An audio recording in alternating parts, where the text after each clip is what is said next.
Welcome. My name is Roger Caldwell, and I am the creator and writer of the documentary entitled High Blood Pressure, A State of Emergency in the African American Community. The film explores why 1 out of 2 adult African Americans have hypertension and why there is no definitive answer to why this is happening. I am a stroke survivor, and nothing prepared me for this tragedy and this fight. High blood pressure is a precursor that will lead you to a stroke. Know and lower your numbers. Learn the correct blood pressure numbers and know your personal numbers. The top number should be 120, and the medical term for that number is systolic. And the bottom number should be 80 millimeters, and the medical term for that number is diastolic. I did not control my numbers. I had a devastating stroke. Glenn Allgood will be your pilot, guide, host, and navigator. He is the voice of the documentary. Thanks, Glenn.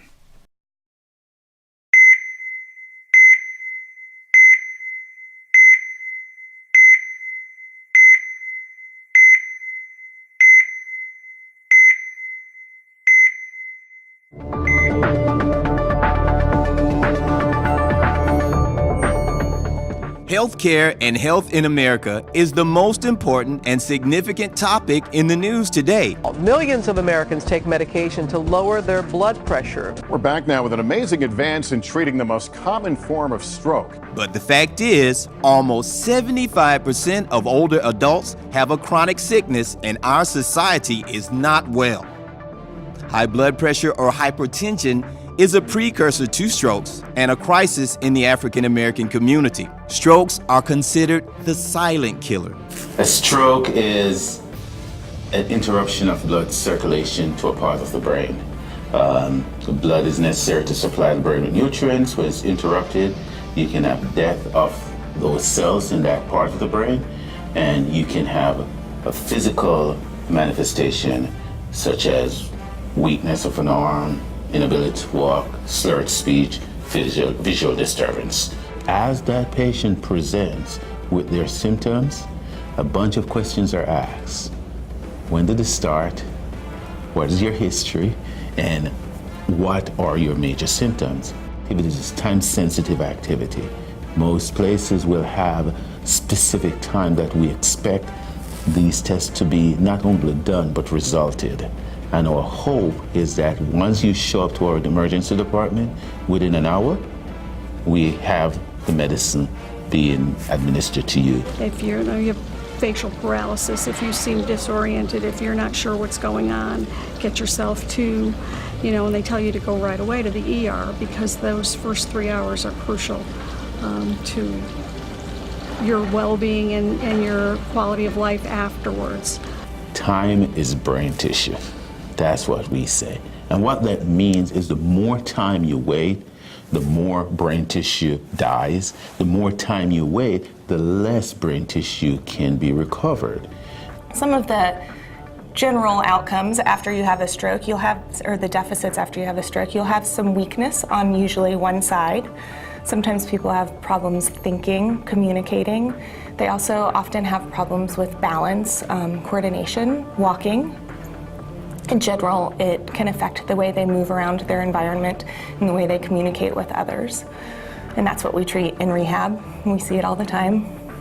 And we teach the paramedics to look for, we use an acronym FAST, F-A-S-T.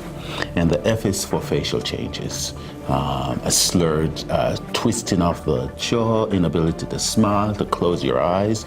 The A stands for arms. Now, you could also say legs, but we're talking about in some change in your ability to move, or sometimes even act, even to do things. You might still be able to move your arm or your leg, but it doesn't respond as well as it did before. You might lose your ability to coordinate. I said I'm going to take my walk, and rather than doing my 2.5 mile walk, I do about a mile, and then the little misting got a little worse, and so I came back in. But I noticed my foot kept dragging. The left side of my body kept dragging.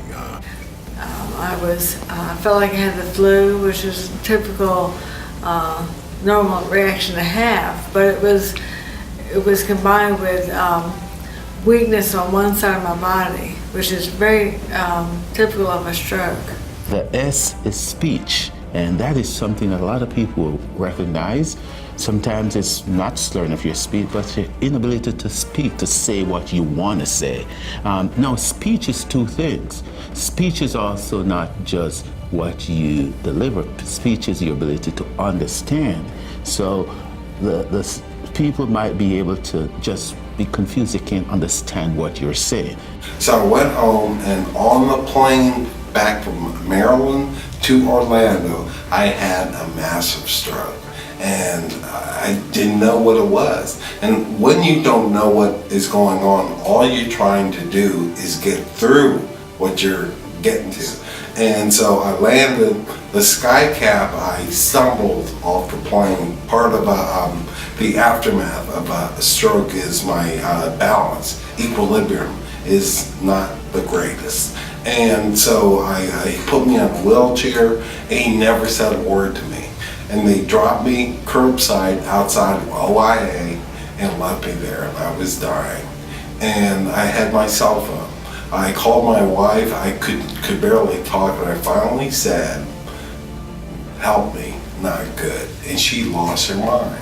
And the T is not really a symptom. The T is for time. It is telling us that whatever we do now, it's timely. You have to act because you have an emergency. A guy came out of baggage claim, heavy, smoking a cigarette. I always say it's the reason I believe in angels, because this guy looked at me, "Do you want me to take that?" I must have said yes. I don't remember. He did. My wife said, call 911. He did. An ambulance came, and I've never seen that guy since. If the patient has the symptoms, especially if it's an ischemic stroke, and they don't seek assistance, then their likelihood is that whatever they have, whatever damage they have, will not be reversed, and they will end up with a long-term deficit. Now, if it's a hemorrhagic stroke, it can even be more catastrophic. Some hemorrhagic stroke, the bleeding need a surgical intervention. And if that's not done in a timely fashion, then that patient could actually die. Strokes are the third leading cause of death in America and the #1 cause of long-term disability in the country. I know that stroke is also a killer of African American people. I know part of it's related to our lifestyle, including our diet. I know that it has robbed many of us of those we love, and it has hampered our ability to function well in the ways that we want to. High blood pressure is a precursor of strokes, and 1 out of 3 Americans have some form of this health challenge. I believe it's important for everyone to realize the danger of high blood pressure. I don't think enough people take it seriously, and this is a major precursor for stroke. I know that it really is killing us as a people, as folks of African descent. We are dropping in the numbers, and not only our community, but other ethnic minority communities as well. I know that, and that's chilling. The only episode I maybe had with that was I was trying to lose weight for a particular job that I was doing, and I took one of these over-the-counter quickie remedies that was supposed to help you lose weight. Well, it did. Lost weight marvelously. Unfortunately, it created a heart condition, and since I did that, I've had suspect high blood pressure.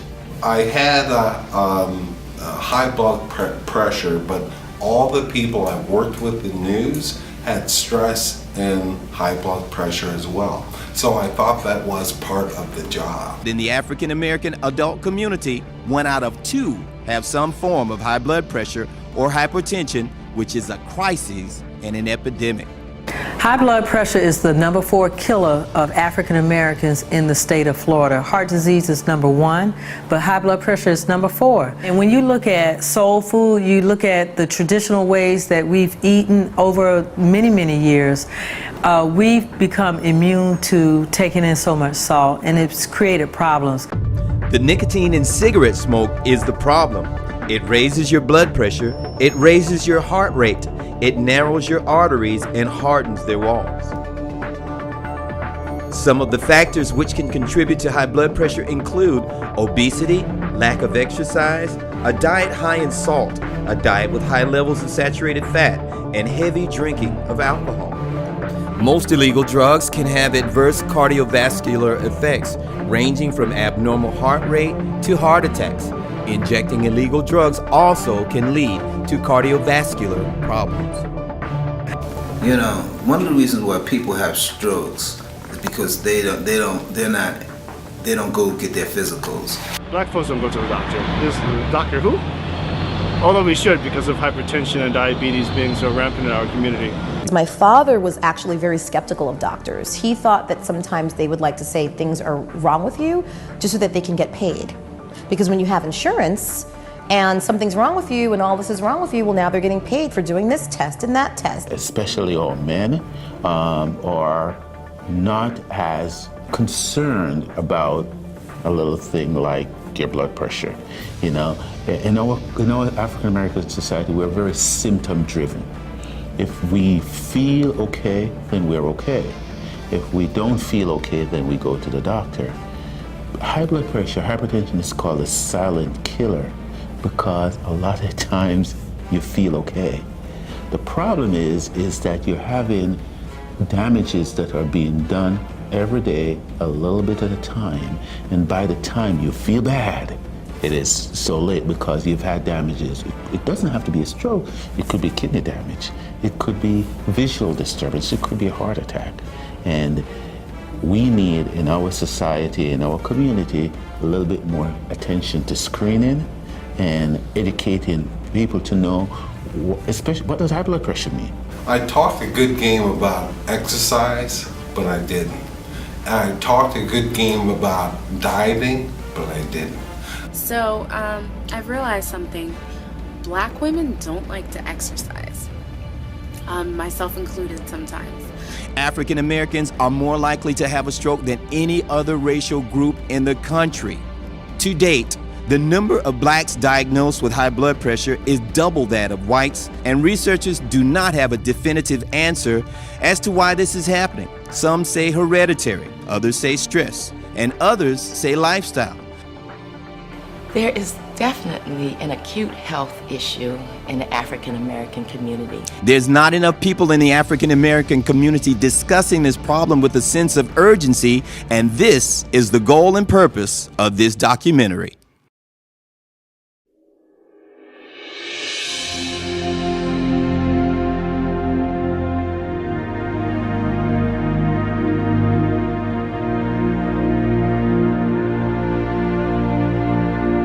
I remember talking on the phone, and from that point on, I'm not sure of the time, because I know it was early in the morning when I called my son, and I don't know if I had already had the stroke or I was getting ready to have the stroke.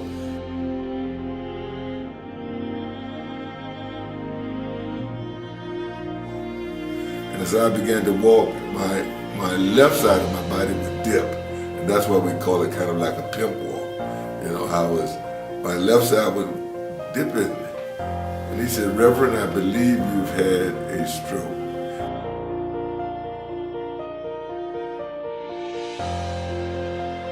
So after I had the stroke and the paramedics came and picked me up and took me to the hospital, I didn't even know I was experiencing a stroke.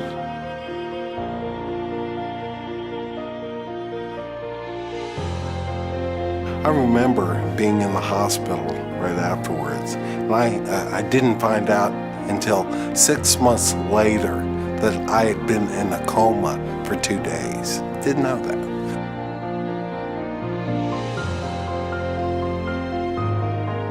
We subsequently went to the hospital, and they began to put me through the scans, the CTI scan, the major scans and stuff like that. They found out that they told me the next day that I'd only had not a mini stroke, but a major stroke. You want to recognize those signs and symptoms of stroke immediately. You generally have a better outcome the faster you respond. Being in the hospital is the right place to be if you think you're having a stroke.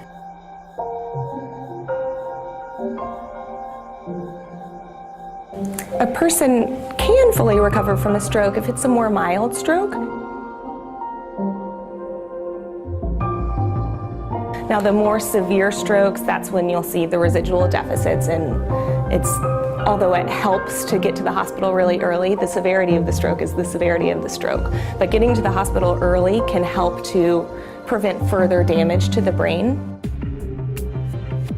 When I got to the ER, the admitting nurse was taking my vitals, and she asked me a question, and I didn't know the importance of the question then. She said, when did you have your first signs of a stroke?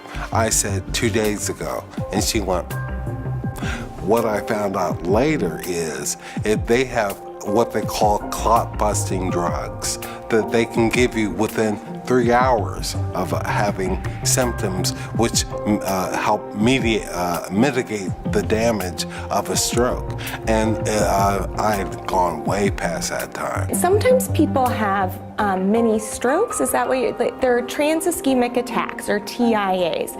And generally they'll have problems initially thinking, or their left side will go out on them and they'll have a lot of weakness. If they get to the hospital really fast, they make a full recovery if they have that mini stroke, and they are able to generally walk out of the hospital without any residual deficits. It really depends on the severity of the stroke, mild versus severe or massive stroke, if that person's going to recover.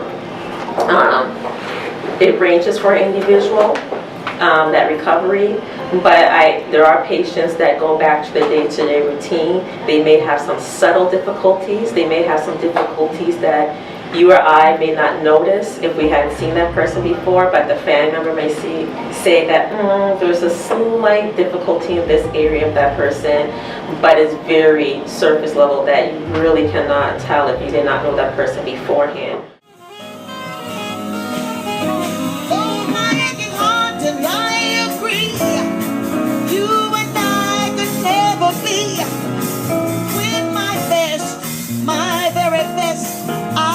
You free. I am known presently as Central Florida's First Lady of Jazz and Blues. Been on the road for 46 weeks a year and off for 4. Haven't been a heavy drinker, not a smoker, just doing my lifestyle and enjoying it. It probably was more stressful than I knew. Went to bed, slept beautifully until the early hours, until it was about time to wake up, okay? What woke me up was a headache that was pounding in my head to the point that my head was moving like this from the pressure, okay? I, in tears, called the doctor. My husband took the phone. He said, the doctor says, get dressed, come down to the office now. I came back up the steps, turned to go into my bathroom, and the stroke hit me. I banged my head on the vanity and went out. From the time I went out, which was on the 24th of August, 1999, till about 2 weeks later, I do not remember anything. The first thing that I realized was my speech was impaired, and it affected my right side. Some of the general outcomes after you have a stroke, or the deficits after you have a stroke, you'll have some weakness on usually one side. Sometimes people have problems thinking, communicating. They also often have problems with balance, coordination, walking. In general, it can affect the way they move around their environment and the way they communicate with others. They don't know how much they're affected. All they know is they wake up and they can't do what they want to do. They can't speak what they want to do. You could be thinking the correct thing in your head, but your the words that come out of your mouth sound like you're speaking a foreign language. My articulation of speech was slurred. The facial movements, you could see the vestiges of the stroke in the sense that it was starting to move. And they gave me a prescribed thing of therapy and what I had to do in terms of bringing my speech back and the visage of my face. And I worked on it. I worked, believe me, I worked, if they gave me, say, to do these various articulation kinds of things, I would work on it. A-E-I-O-U, and you should have seen me. I worked hard at it. As much as I would like to be able to do it for them, it ultimately has to come from within, and they have to get the courage and strength to tackle it on their own. So it affects a great deal on all aspects of stroke recovery, physical, cognitive, everything. They've got to be motivated to get better. Sometimes, unfortunately, having a stroke can affect your motivation. So it's a battle that we see a lot. I was in rehab for a year. I had to learn to walk again, to talk again, to swallow again. I'm right-handed. I write left-handed. I do everything with my left hand because my right hand shakes.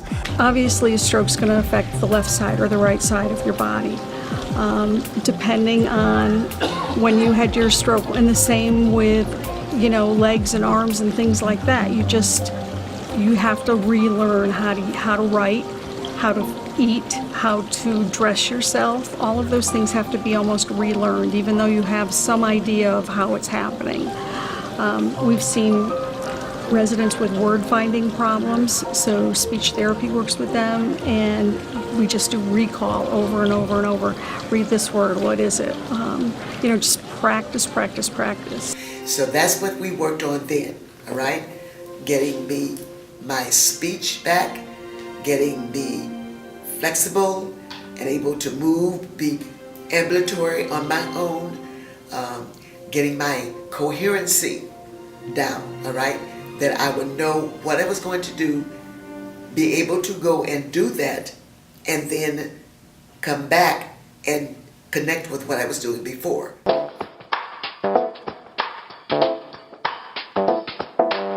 High blood pressure, HBP. Do you know anybody who has it, or do you know anybody who's been affected by it? I know a lot of people that have been affected by it and have it. What about yourself? I personally am borderline, but I don't take medication. But again, I know a lot of people who actually have high blood pressure. Listen, G, do you know anybody who's had high blood pressure? Oh, unfortunately I do. I know my parents. My parents have high blood pressure, and they're going to do that as well. Your parents have high blood pressure. Do you know if they're getting treated? Oh yeah, definitely so on a regular. Do you know what the normal blood pressure should be for a normal person? I don't know, but I don't really pay attention to that when I go to the doctor. As long as they told me my blood pressure is fine and I'm happy with it, but I don't really pay attention. So as long as your doctor tells you that your blood pressure is good, you're good? Yeah, I don't even ask the normal range. Oh wow. That's something to think about, right? Folks, learn what your blood pressure means, the top number and the bottom number. Listen, man, high blood pressure affects 1 out of 2 African Americans. That means that either me or you've got it. Either him or her, they've got it. And high blood pressure is dangerous in our community, so we're trying to educate our people and everybody on the dangers of high blood pressure. Okay. Do you know anybody who's got high blood pressure? Yes, I do. My godmother, she has high blood pressure, and she's taking medication. How does it affect her? She can't really do much. She was like, I'm tired, I need to take a break and stuff like that.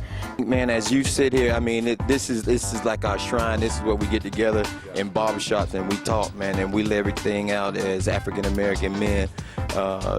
What do you think it would take, man, to educate our community about the dangers of high blood pressure and stroke? I think the one key thing is knowledge. And what you're doing now as far as spreading that knowledge, I think that's key. Because you just enlightened me on some points that may be everyday known knowledge to everybody else, but for me, I just know that, okay, now it's important to monitor certain things. And as black people, I think we need that, right? Spreading that knowledge. Do you know anybody that's got high blood pressure, Raldi? Yeah, I know a couple people that got high blood pressure, and they are really sick people. And, you know, there's certain things that they can't eat, and, you know, there's a lot of things that they have to be careful with their body, because anything could bring that high blood pressure really high. What she does sometimes, she put less salt. You know, her doctor told her that, and she eat less greasy thing. So she changed her diet, she changed her eating habits. She does that, and also she tried to do exercise, which is good. What do you think we need to do as a community, as a people, man, to prevent high blood pressure? I mean, we just need to encourage our people, just pray with them. You know, God is able to do anything. And, you know, we just continue to pray for them and encourage them, because a distressed person will never make it without a person that can be there to help them be distressed. Rodney, thank you so much, man. You did your thing. June 10th of 1996 is a day I will never forget. It's a day my life changed forever. A stroke robbed me of my speech, most of my hearing, and I was told I would never walk again. As you can see today, I'm living proof that you can overcome the challenges of a stroke. But I'm here to say, as your friend, that it is not an easy journey. It's challenging.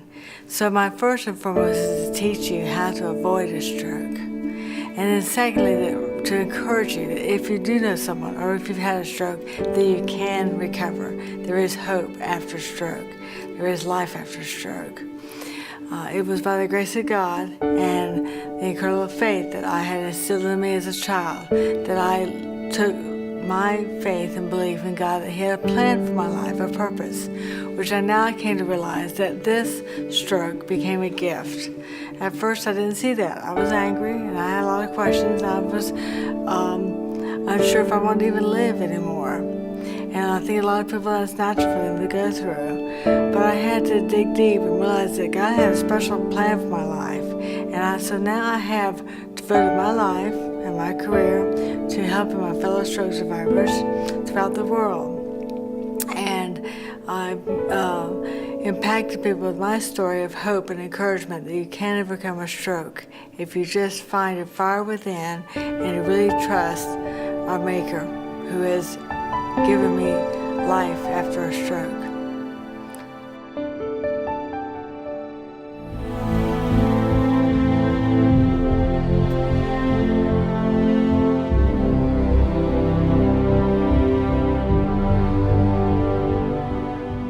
Everyone is at risk for stroke. There is nothing magical or mythical about high blood pressure and strokes. There is a need in America to inform and educate citizens to the dangers of high blood pressure and strokes and how to decrease the chances of becoming a statistic. This is a call to action to make better health choices, which will bring about a healthier lifestyle. At Mount Pleasant Baptist Church, there are success stories where families are losing weight, feeling healthy, and moving forward with their health. My name is Tina Harrington. I belong to Mount Pleasant Missionary Baptist Church, and I do healthy tips right here for the Silver Angels. We have healthy tips from here, and I learned from them some of the healthy things that I should be eating and what I should be doing. Because we need to eat healthy, live healthy, and we'll have a healthy body. We were doing donuts every Sunday. Now, when I first walked into the kitchen, we were doing 16 dozen Krispy Kreme donuts every Sunday. And I said, man, that's a lot of sugar. It's a lot. How can we change this? With the Daniels Fast, we introduced this plant-based diet. No sugar, no animal products, no milk. Everything had to come from God's development. So now we only do donuts on Sunday, the first Sunday of the month, and we bring in fresh fruit, whole grains, whole wheat muffins, yogurt, and whole grain cereals on the second, third, and fourth Sunday. So I won the battle. When they talked about the Daniel diet at Mount Pleasant, they initially stated that it would be for 21 days. And my initial response was, I can't do it. So I felt that we should crawl before we walk and definitely walk before we run. So, you know, I wasn't very optimistic about the Daniel fast or me even coming close to completing it.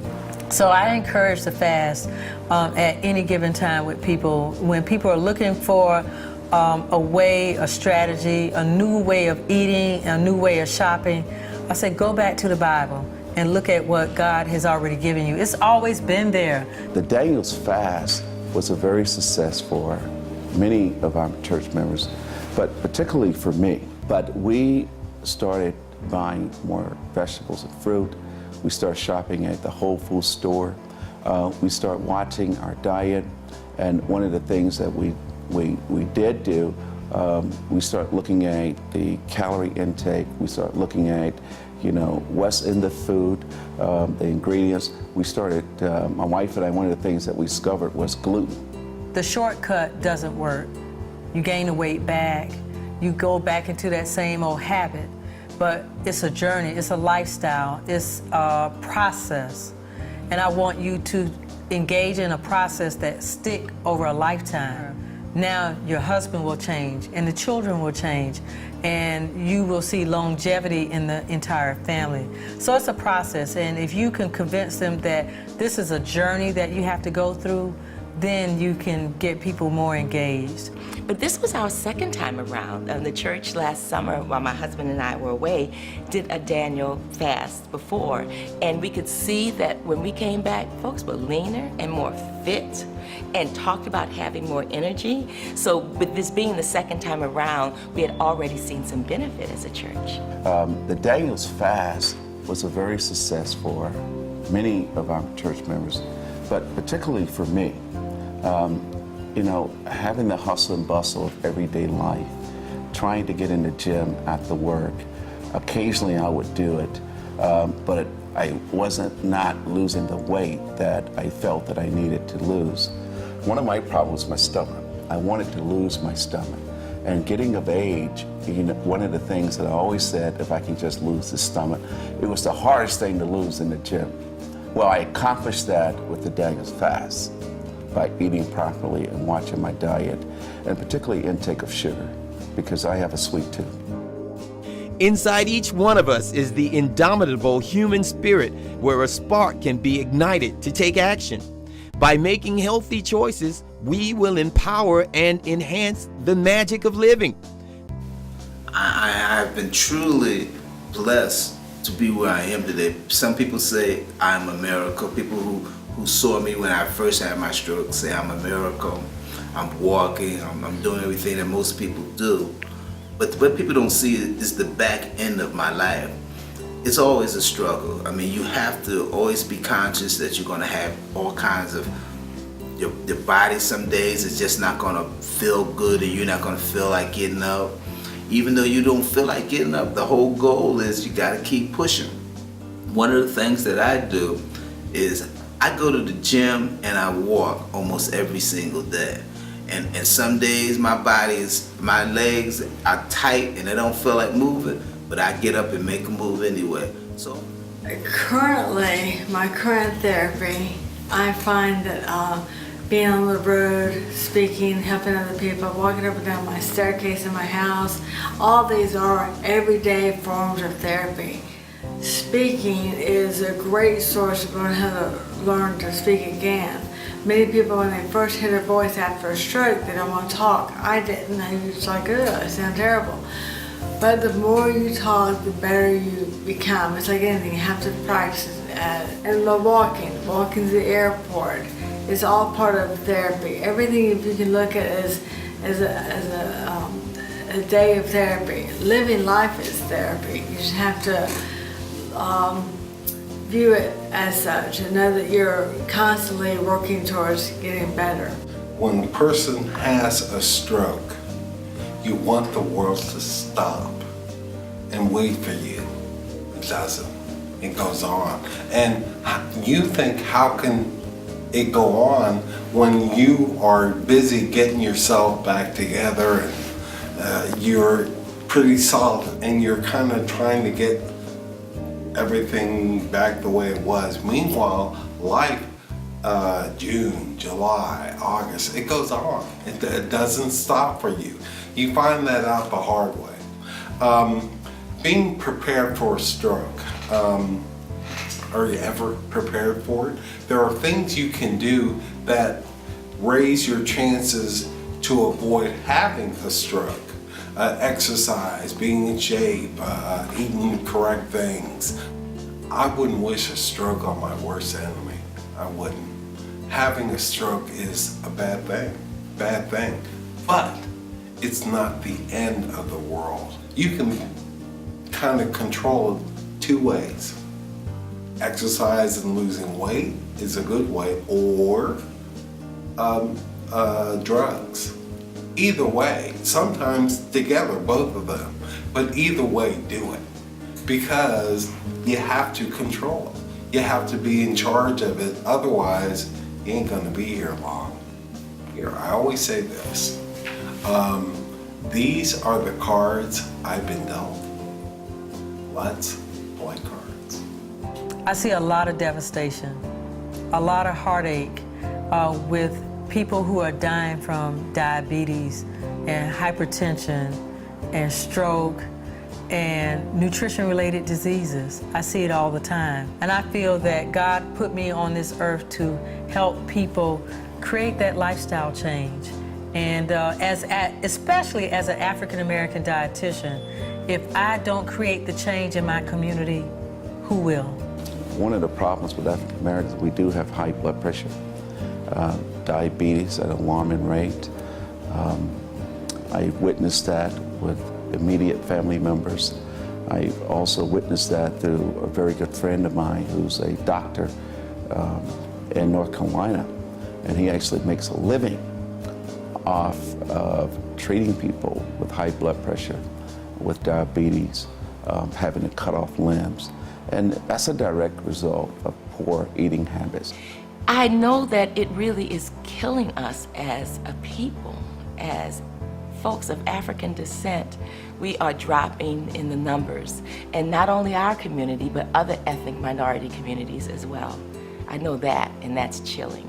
If we can go back to what Grandmama used to do, we can find creative ways to keep the cost down of buying fruits and vegetables. And the goal is to increase the fruit and vegetables on your plate and decrease the protein sources, because you only need 1 gram of protein per kilogram of body weight. That equates to about 3 ounces of meat every time you sit down and eat. But eating healthily and exercising is critical to our well-being. That message is out there. It's been preached over and over. I think the difficulty is that the outcome is slow. But over time, people report over and over again how much better they feel, how they're able to get off certain medications with their doctor's approval. I mean, the benefits are paramount. Same thing with exercise. It's this discipline that for the short term feels slow and painful, but it reaps benefit. And as I take care of myself, those who I love, these 6 children I've given birth to, are grateful that they've got a mother who's active, who can run around with my 3 grandchildren, who can bike ride with my husband. My quality of life has improved.